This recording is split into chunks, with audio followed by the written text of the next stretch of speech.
പ്രിയപ്പെട്ടവരെ, ഒരു 2 റക്അത്ത് നിസ്കാരത്തിന്റെ വില നമ്മൾ അറിയും.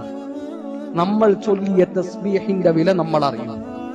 നമ്മൾ അള്ളാഹുവിന്റെ മാർഗത്തിൽ ചിലവഴിച്ച ഒരു 10 രൂപയുടെ മൂല്യം നമ്മൾ തിരിച്ചറിയും. നമ്മൾ ഓതിയ ഖുർആനിന്റെ വരികളുടെ കൂലി എന്തായിരുന്നു, പ്രതിഫലം എന്തായിരുന്നു എന്ന് നമുക്ക് ബോധ്യപ്പെടും. എപ്പോന്നറിയോ?